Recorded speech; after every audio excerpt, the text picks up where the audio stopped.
Gracias por seguir con nosotros. Contamos con la presencia de don Rafael Pepe Abreu, presidente del Consejo Nacional de Unidad Sindical.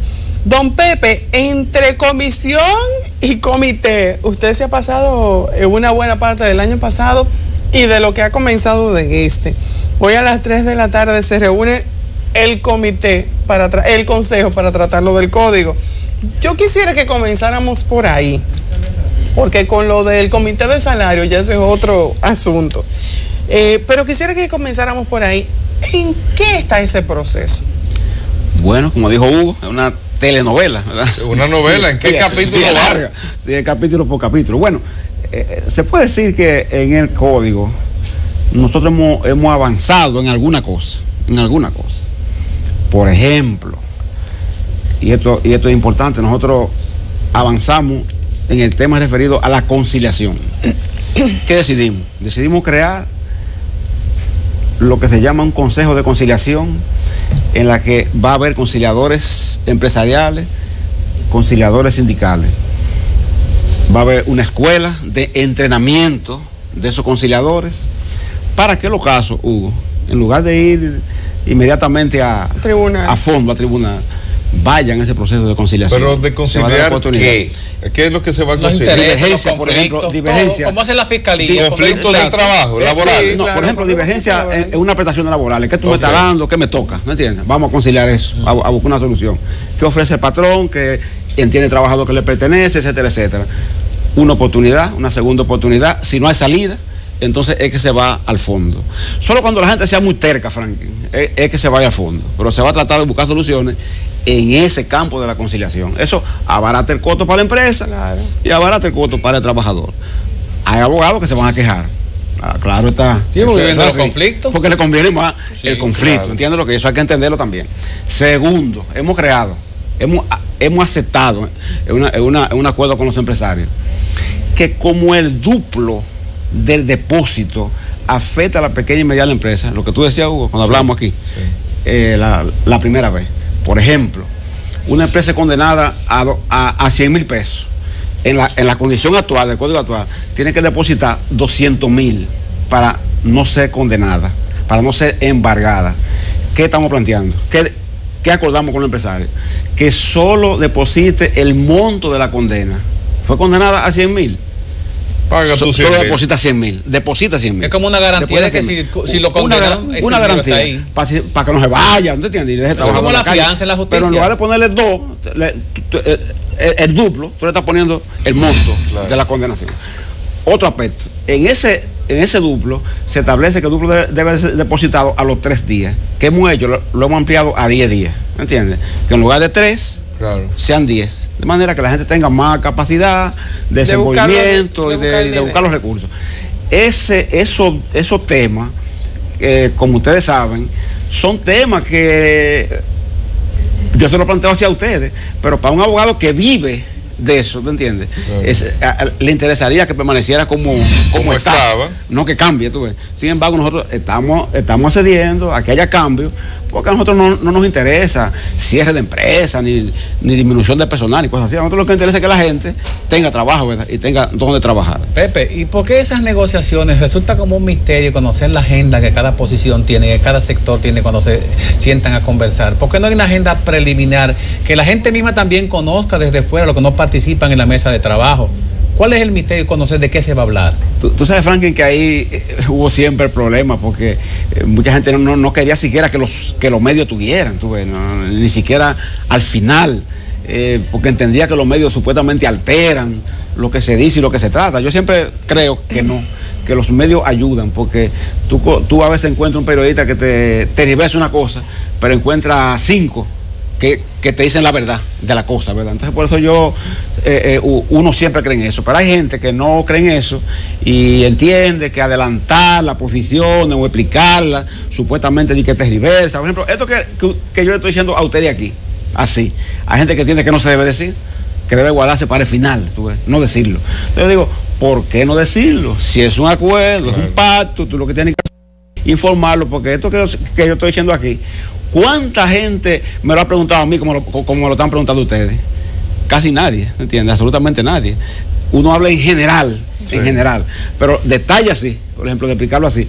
Y eso que yo estoy explicando es trascendente, es trascendente. Claro. Si tú lo miras a lo que está pasando ahora, eso es trascendental para el entendimiento en los tribunales. Hablando de trascendente, don Pepe, entonces, ¿cuál es el objetivo final de parte de ustedes, de que representan a la parte laboral, a la parte del empleado, que representan las masas, aunque mucha gente esté en un sindicato, no esté organizado, sí, al final todo el mundo todo el que es asalariado se beneficiaría de estos resultados que se dan? ¿Cuál es el resultado final que se está buscando aquí ya para cerrar este proceso? Bueno, nosotros esperamos que en lo procesal hacer un código más equilibrado, que sea menos compulsivo, ¿entiendes?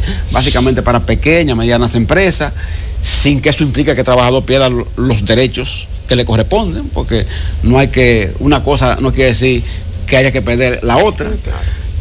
Tenemos, y eso hay que decirlo, puntos en los que nosotros no podemos ceder. Tenemos una posición ahí que se puede calificar, si se quiere calificar, de intransigente en ciertos puntos que mantenemos ahí. Cesantía laboral, por ejemplo, es un tema ya para nosotros en el que no podemos ceder. Temas como los contratos de trabajo, su inicio o no, temas como los derechos, por ejemplo, de la mujer al tema referido al mutuo consentimiento.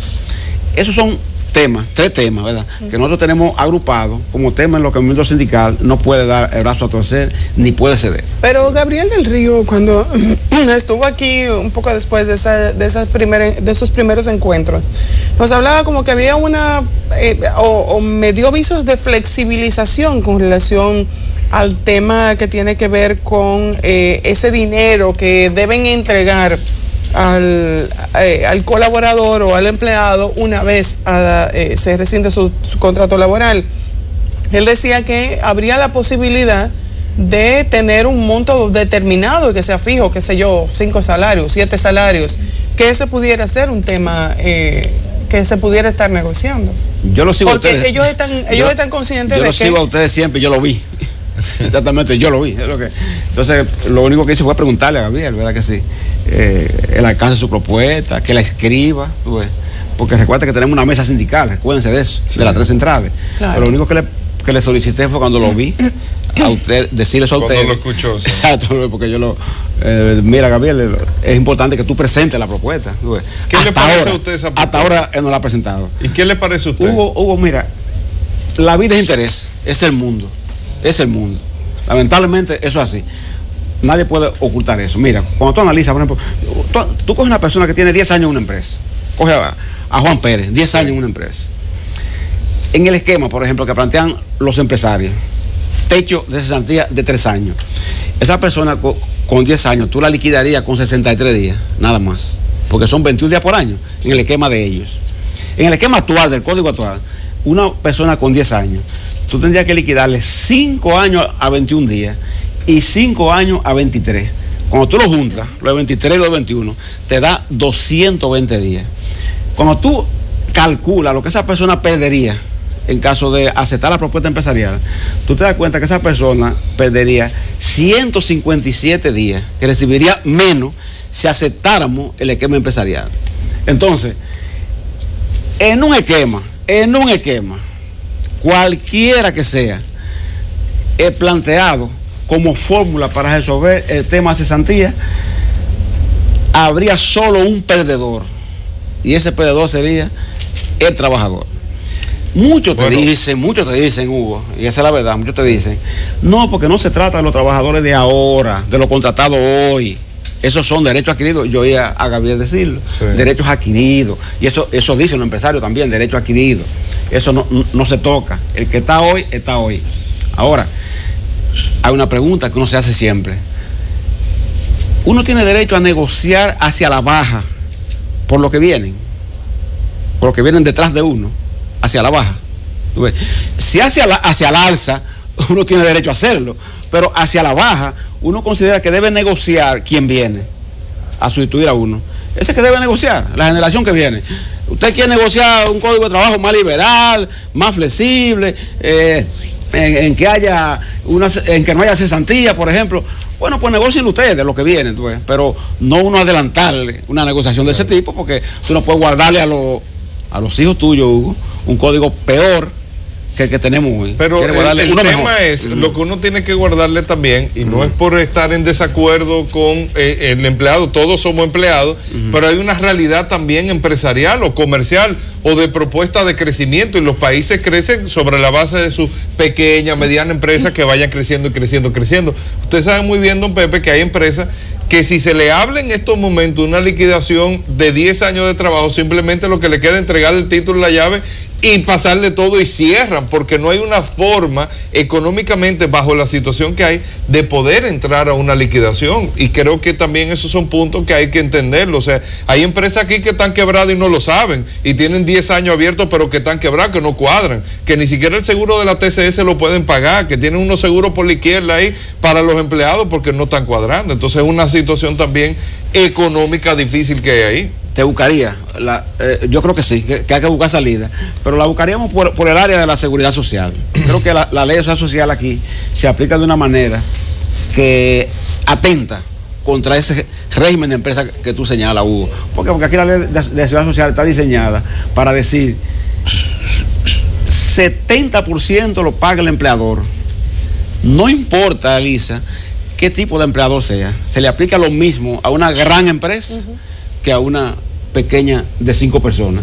Entonces, esa ley de seguridad social hay que revisarla para ajustarla y poner a pagar de acuerdo al esquema y al tipo de empresa. Y el tipo de empresa, ¿verdad?, que esté bajo el régimen de seguridad social. Entonces, eso flojaría un poco esa presión que tiene la pequeña y mediana empresa con el tema de la seguridad social.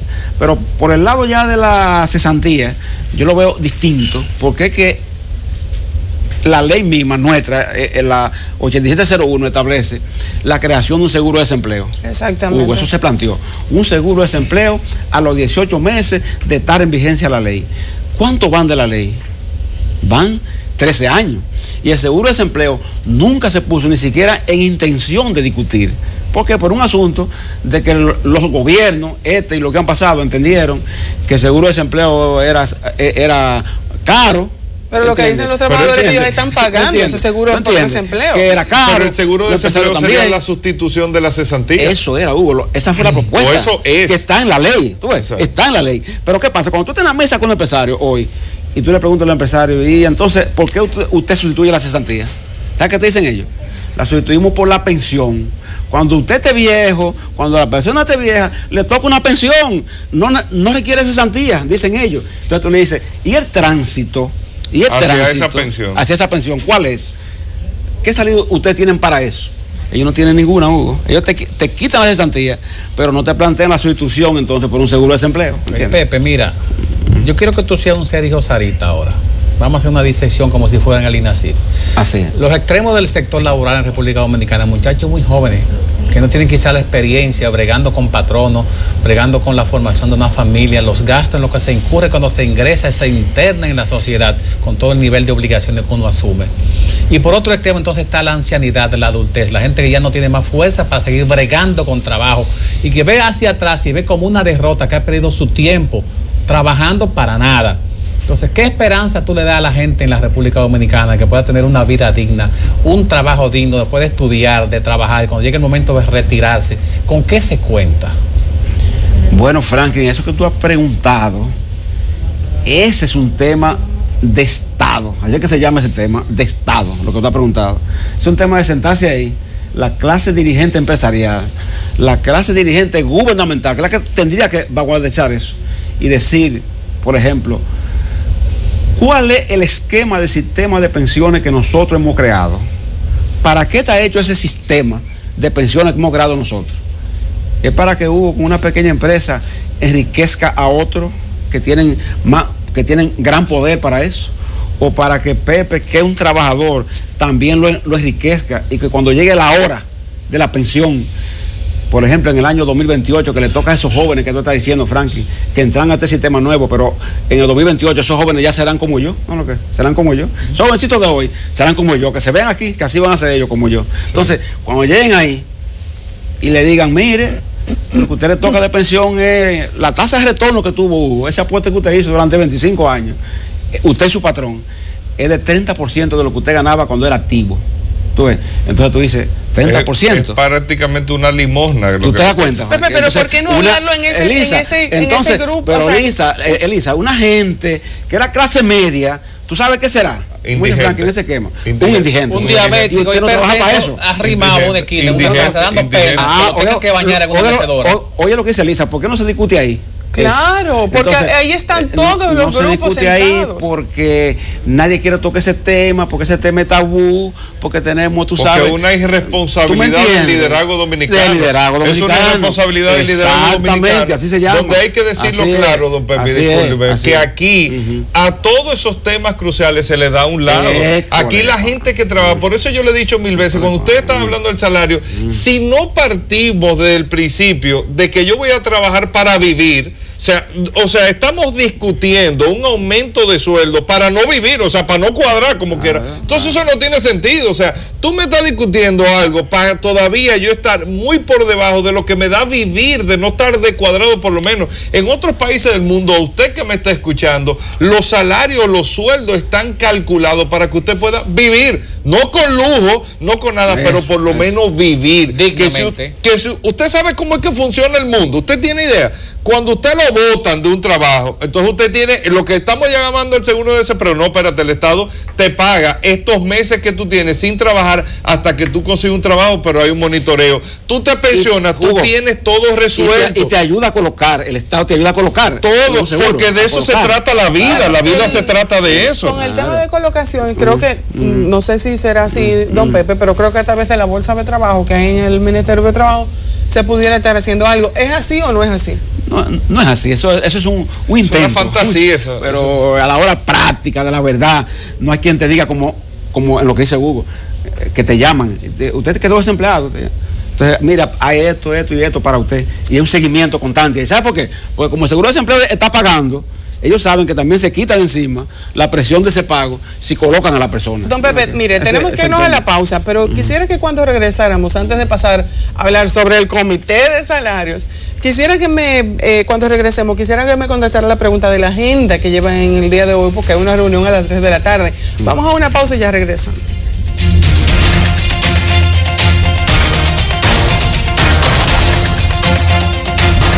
Estamos en conversación con don Rafael Pepe Abreu, presidente del Consejo Nacional de Unidad Sindical, y dejamos la pregunta en el aire. Hemos visto cuáles han sido más o menos, hacia dónde han ido las conversaciones en el Consejo para tratar el tema del Código del Trabajo. ¿Cuál es la agenda que se va a desarrollar en el día de hoy a partir de las 3 en esa reunión? Bueno, hoy entramos en un tema interesante porque entramos en el tema de los horarios. Vamos a tocar el tema de los testigos en las audiencias también, ese tema que es muy delicado, ¿verdad?, de manejar. Y vamos a discutir el tema de los contratos. Entonces hoy, como se ve, ya se entra en temas que son de lo que están agrupados como temas difíciles, ¿entiendes? Los contratos, cuando comienzan, cuando terminan, el tema de los testigos. Puede servir de testigo un trabajador que esté dentro de una empresa a favor de un compañero sin que cause eso represalia por parte de la empresa. O alguien que esté fuera. O alguien que esté fuera y que tenga 2 años fuera, 1 año fuera, puede servir de testigo. Vamos a discutir eso. Vamos a ver el tema horario también, el tema de los horarios. ¿El horario que se estipula en el código actual es de 8 horas laborables o cuántas horas laborables? 8 horas laborables, 44 a la semana. En la práctica, eso ha ido cambiando, porque en la práctica la gente se ha ido poniéndose de acuerdo, algunas aceptan el llamado horario 4x4, trabajar 12 horas corrido, con 3 días de descanso, 4 días, 12 horas con 3 días de descanso. Es decir, que en la práctica muchas cosas del propio código a nivel de horario han ido cambiando. Uno ahí es más flexible en el sentido de que muchas veces hay gente que se siente bien con un horario, otros se sienten bien con otros, etcétera, etcétera, y uno le deja mucho al manejo interno de las empresas. Y las horas extras se siguen pagando diferente a las horas normales de trabajo. Hay un incentivo, son más caras. 35% por encima de las horas normales son las horas extras. Por eso es que los empresarios están planteando extenderla hasta 68 horas, ¿entiendes? Ellos quieren evadir el tema de la carga de horas extras, ¿entiendes? Bueno, y la prima nocturna también. No, vamos a ver en qué termina eso, don Pepe, con el tema de los acuerdos. Aquí hay varias realidades. Yo entiendo, yo soy de lo que pienso, a veces una construcción que empieza la zapata mal o que está mal el cimiento, la zapata, los pilotes, por más que se trate en el piso 3 arreglar, en el piso 4 endereza, eso está mal. Aquí el sistema dominicano está mal en sentido general, de parte de los empleados, de parte de la mano laboral, que aquí no hay una calidad en el recurso humano, y eso nosotros tenemos que también reconocerlo. Aquí es verdad que la gente debe de estar harta también de tanto sacrificio, pero no hay un sacrificio tampoco real del empleado. Son los muy pocos que se dedican a una empresa. Aquí ya los empleados han tomado una actitud también bastante, vamos a decir, parca con los empresarios y todo. Hay una cierta resistencia, que eso lo ha dado todo este proceso, y el empleado tiene razón,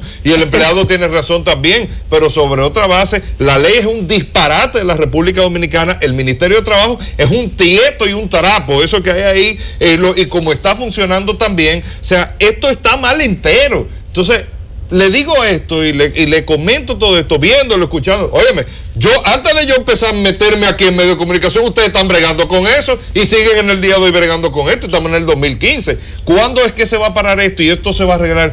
¿Tiene usted alguna aspiración de que esto se solucione? Bueno, Hugo, para eso tendríamos que tener mejores dirigentes, hay que decirlo así, más preocupados por los temas vitales de la gente. Tú tienes un congreso, ¿verdad que sí? Un congreso que es amplísimo, tiene muchísimos diputados, muchísimos senadores. Yo no sé ni cuánto tiene la Cámara de Diputados, pero son muchísimos. Yo a veces no oigo un grupo que diga, mira, yo estoy preocupado por eso que vos estás diciendo y vamos a tratar de buscarle a esto una salida. La comisión de tal cosa que trabaje en exactamente, comisión de tal cosa que trabaje en eso. No, es que es un tema que no importa. Y que el Ejecutivo, también del Ejecutivo, tenga oído para escuchar eso y comenzar a buscar soluciones reales. Entonces, uno no encuentra quién haga eso. Uno no encuentra quién. Entonces, uno se limita, por lo general, a la denuncia, tú ves. Entonces, vivimos en esa denuncia que no resuelve nada. A veces denunciando los mismos funcionarios, porque lo asombroso es, Franklin y Elisa, que a veces tú ves a funcionarios que están empoderados de un tema que tienen que resolver, denunciando. Que son los encargados. Oye, cuando uno escucha al ex vicepresidente Rafael Alburquerque, uno dice, pero es un dirigente sindical, es un ex vicepresidente, una postura tan rectilínea, tan vertical con respecto a algunos temas trascendentes de la República Dominicana. Bueno, hay gente que le toca decir lo que dice el ex vicepresidente y no lo dice. Eso es así. Entonces, todo eso, ese tema que nosotros estamos hablando aquí, de la responsabilidad. Por eso es que en los pueblos, está hablando con una jovencita, una joven de apellido Campos, que trabaja aquí, sí. Y estamos hablando de eso. Yo le decía, mira, en los pueblos a veces se dan saltos equivocados, y los pueblos hacen cambio a veces en el sistema de partido, y dan unos saltos, que tú dices, pero ven aquí, este salto y este cambio que se dio, ¿será para mejor o será para peor? Muchas veces hay aventuras que pueden ser para peor, pero la gente hace eso harto, tú ves, buscando a ver de que no encuentra soluciones, salidas, temas, y da un salto, un cambio. Dentro de las preguntas, usted me ha visto leyendo, lo que pasa es que han estado surgiendo algunas preguntas. Por ejemplo, una de las cuestionantes que se hacen es ¿quién pagaría el seguro de desempleo en caso de ser aprobada esto como una alternativa al tema de la cesantía? Los empresarios que no son tontos, ¿verdad? Porque por eso son empresarios. ¿Son dueños del capital? Ellos hicieron lo que llaman un estudio exploratorio de seguro de desempleo y trajeron unos chilenos, unos costarricenses para hacer ese estudio exploratorio. Y cuando los técnicos le presentaron lo que ellos llamaron estudio exploratorio, que los empresarios se dieron cuenta el nivel de impuestos que había que pagar entonces para sostener el seguro de desempleo, ellos desestimaron el seguro de desempleo y por eso no hablan de él. Y entonces ese estudio no se continuó, se perdió. Pero el seguro de desempleo no va a sustituir la cesantía. Ese es el plan. Entonces hace sentido. Pero, lo que pasa es que aquí se paga tanto también. Pero entonces ellos tuvieron temor cuando vieron el resultado y decidieron archivar. O sea que le saldría mucho más económico al empleador pagar hacer por un asunto, el ahorro de la cesantía y no pagar el seguro. Por un asunto que claro, Elisa, no te olvides que el seguro de desempleo hay que pagarlo a todo el mundo. Sea usted bueno o malo, hay que pagarle el seguro de desempleo. En la cesantía es un derecho eventual. No nos olvidemos tampoco de eso. Sí. Es eventual. Pues tú puedes renunciar. Es solo si yo te despido. Sí, pero por ejemplo, casi siempre, mire, don Pepe, le voy a poner un caso. Casi siempre quien renuncia es un empleado que no necesariamente está mal en la compañía, sino que, por ejemplo, va a otro trabajo porque quiere hacer algo diferente o porque simple y sencillamente consiguió una mejor oferta laboral. Pero ha sido un buen empleado durante todo el tiempo que ha estado ahí y pierde ese dinero. A veces personas habiendo trabajado en un sitio 10, 12, 15 años, pierde ese dinero acumulado. Sin embargo, y no digo que hay empresas que lo dan o que no lo dan completo, pero dan algo. Sin embargo, una persona que ha sido despedida porque es un mal empleado, hay que darle todo su dinero y a veces uno entiende desde afuera que eso es un abuso. Claro. Que es un abuso. Así es, mira, es un derecho, como es un derecho eventual, lo empezaron a calcular y lo que pensaron fue, bueno, el seguro de desempleo es más comprometedor porque hay que darlo como quiera, es como un derecho adquirido. Mientras que la cesantía, como es eventual, si el empleado renuncia, no hay que darla. Si hay un despido, no hay que darla porque comete cualquier cosa. Y entonces, por eso decidieron dejarlo así. Ahora, hay empresas, inclusive aquí, en este país, que tienen calculado eso, de manera que ese tipo de confrontación no se dan. No tenemos empresas donde hay convenios colectivos, donde ellos establecen que por año, tanta gente tienen derecho a pedir sus prestaciones. Y tienen, por ejemplo, 10 personas por año. Exacto, 10 personas por año. Dice, bueno, no pueden ser del mismo departamento, tienen que tener tal tiempo en la empresa, etcétera, etcétera. Estas 10 personas, así en el orden de solicitud, nosotros les vamos a entregar las prestaciones si desean irse. Se le entregan normal, sin conflicto, salen de ahí, se van y reciben sus prestaciones. Pero esas son las excepciones de empresas que hacen eso. Hay otras que la idea que tienen es que, eso que te está diciendo, prefieren mejor muchas veces a un trabajador que falta, ¿verdad? Que falta a propósito, ¿verdad? O que es displicente, ¿verdad? En cumplimiento de las obligaciones. Prefieren mejor liquidar a ese antes que a uno que le dice, mire, yo tengo la posibilidad de, yo me voy para Nueva York, o tengo tal posibilidad de tal cosa, yo quiero que usted me ayude con la liquidación. Prefieren a ese decirle, renuncia y quedarse con todo. Y complacer muchas veces a uno que lo que hace es que está presionando, haciéndolo mal hecho para que lo liquiden. Pepe, hay gente así. Pero poniéndose también en el traje de los empresarios, ser empresario, ser productor de recursos, de bienes, es un problema serio en República Dominicana. La cantidad de impuestos que pone el gobierno, que pone el Estado para que una empresa pueda crecer y tener una ruta crítica que pueda superar. Y más cuando esos impuestos son utilizados para pagar una nómina pública parasitaria que no produce nada. Y en el extremo, entonces, los funcionarios del gobierno que se pensionan con lo que le da su gana, por encima de todo el mundazo. Y nadie puede ni va a hacer nada nunca. Esa inmoralidad de cómo salen y siguen trabajando en la misma empresa y se pensionan 3 y 4 veces en los consejos de administración. ¿Qué se puede hacer por eso? Para que por lo menos un poco de ética se tenga y de prurito y no nos enrostren esa diablura de verlos pasearse en limusina, con choferes, con guardia, con policía, pensionados, pero trabajando todavía recibiendo un sueldo superior al que tenían cuando salieron. Fíjate que se hizo una ley de seguridad social, ¿verdad? Que incluye el tema de las pensiones. Los congresistas que hacen la ley no son parte de la ley, tienen su ley propia, la de ellos. Hugo, date cuenta, ¿eh? O sea, los congresistas que hacen la ley, cada cual se robó un pedazo de este país. No se meten en la ley. Un pedazo. Junta Central Electoral tiene aparte su sistema de pensión, Suprema aparte su sistema de pensión. Todo el que puede legislar para sí mismo, tiene un mínimo poder, no se metió a la ley junto con el conjunto, ¿no? Hizo una ley aparte. Entonces uno se pregunta si la ley es buena y tú lo hiciste para todo, ¿por qué tú no te incluyes? O sea, si la ley de pensión es buena, ¿verdad?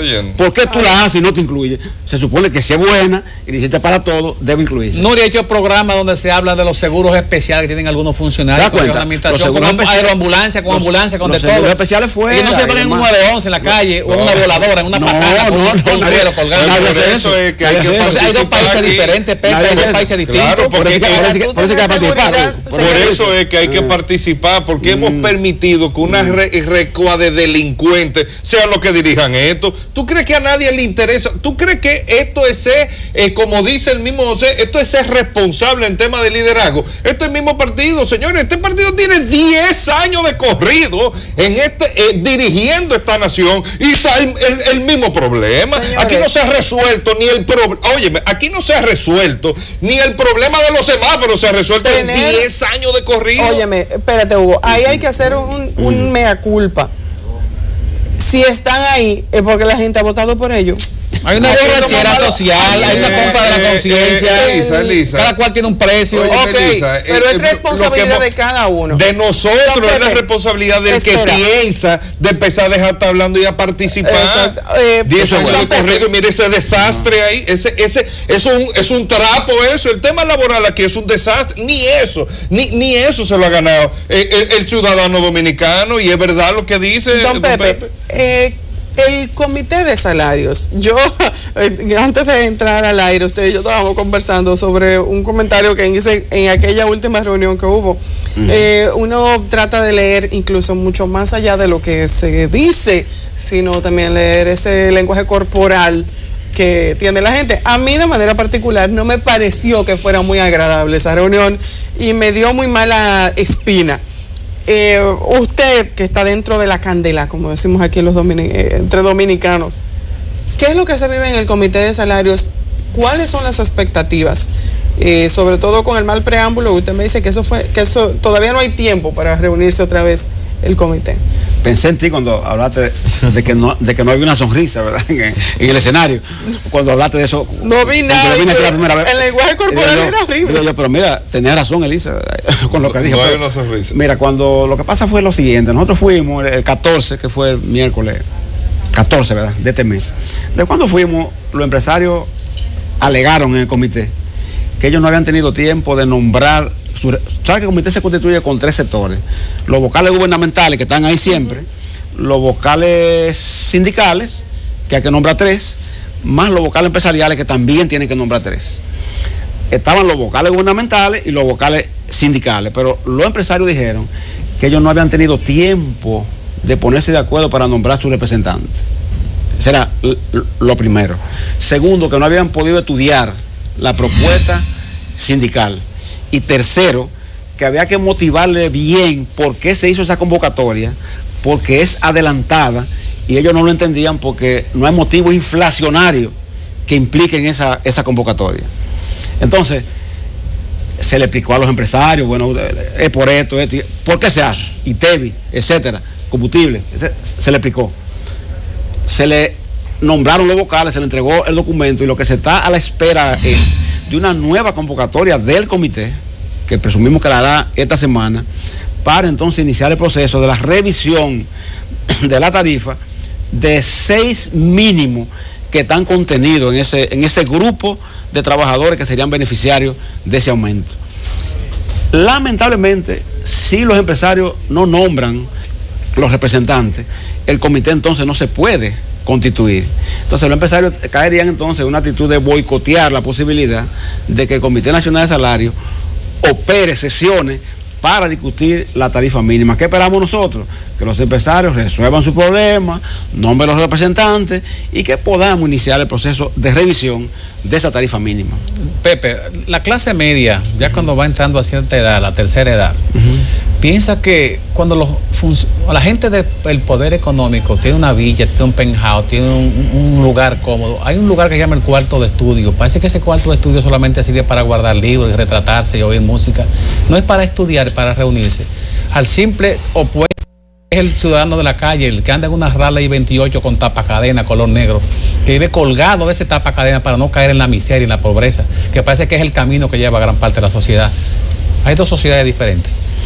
Sí, yo te digo, Franklin, que uno lo ve cada día, ¿verdad? En la cotidianidad, porque resulta que la mayoría de trabajadores, o sea, trabajadores común y corriente, lo que uno ve en las empresas, siempre tienen una expectativa de que los hijos lo superen a ellos. Eso es natural, que sea así. O sea, tú ves un trabajador, por ejemplo, tú ves a Calderón, una empresa grande, famosa de aquí. Entonces tú le dices, Calderón, ¿cuánto tú tienes en esta empresa? Le pregunta, ¿verdad? Hombre honrado, serio y demás. Yo tengo 35 años, porque yo entré de 19, tú ves, y tengo tanto. ¿Y cuántos hijos tú tienes? Tengo 3. Entonces, uno lo tengo estudiando arquitectura, otra carrera a veces cara, tú ves lo que. Sí. ¿Y cómo tú tienes? Eso es bueno, yo cojo prestado aquí. Además de que cuando salgo de aquí, hago otro trabajo, tú ves, chiripeo, para surtir a esa persona, porque yo quiero que los hijos míos sean profesionales y sean diferentes a lo que yo soy. Muchas veces tú lo ves, que logran graduar a un muchacho. Por eso que tú dices, graduar a un muchacho de eso, una muchacha de eso. Colocación, entonces. ¿Dónde se consigue colocación? Ese muchacho que yo trabajé tanto para educarlo, para formarlo. No consigue nada. Con un currículum aquí. No, es que no es nadie, no consigue nada. Alguien que muchas veces no estudió tanto, ni se esforzó tanto, y demás asuntos, tiene puerta abierta, encontró vías en el y uno ve esta población, principalmente esta población femenina laboral, que es en su mayoría en contrapeso de los varones. Esta muchacha tú la ves obesa, llena de varices, poniéndose vieja, sin una seguridad de que el futuro le vaya a guardar algo bueno.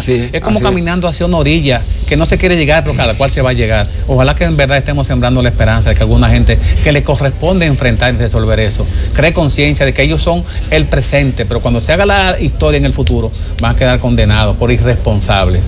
Todo debe ser así. Lo que pasa es que aquí se ha perdido, perdón, hasta yo me estoy lo que pasa es que aquí, Franklin, se ha perdido hasta el criterio. Aquí esa gente que uno cree, esa gente no tienen a quién darle la cara. O sea, esta gente que no está dirigiendo a nosotros ahora y que no ha dirigido, no tienen a quién darle la cara. No tienen nadie que les reclame absolutamente nada. Y señores, pero nosotros los sentamos aquí en ese sillón y le aplaudimos a estos rastreros que no tienen a quién darle la cara. Entonces no le importa. Lo que está pasando en este país, señores, es un tema más grave y complicado de lo que nosotros mismos imaginamos. Por un tema de que al final como que no hay doliente. Los hijos lo que hacen es le aplauden a los padres sus robos, creen que eso es lo correcto, creen que eso es lo está bien y así nosotros estamos llegando. Mira lo que dice don Pepe, un señor que tenga 30 años trabajando, que cría a sus hijos, que lo haga profesionales, no consigue trabajo tampoco porque es un don nadie. Vamos a darle el chance a Alicia para que pueda es un don nadie. Que nos dé una situación difícil. Que nos dé un mensaje optimista y que no todo se resuelve. Una situación difícil. Que no todo se resuelve con un cierre del malecón con 7 orquestas y fuegos artificiales. El problema es más serio de ahí. Y no con una fundita el día de las elecciones como Elisa decía que la gente lo vota. Yo insisto, eso tiene que ser conciencia personal. Aquí el dominicano tiene que aprender a pensar por sí mismo y hacer un voto razonado. Hacer un voto razonado y aprender a darle seguimiento a los temas. Eso es importante. Cuando estamos hablando de salarios, cuando estamos hablando de código laboral, la gente a veces lo ve y lo ve lejano. De derechos. Lo ve lejano. Como que no le va a son tocar derechos constitucionales. Son derechos que están consignados en nuestra Constitución. El derecho al trabajo está ahí. Y yo quisiera ver de verdad, don Pepe, que en estas dos, tanto a través del Código Laboral como a través del Comité de Salarios, ustedes como empleadores, como sector sindical, pueden ser escuchados.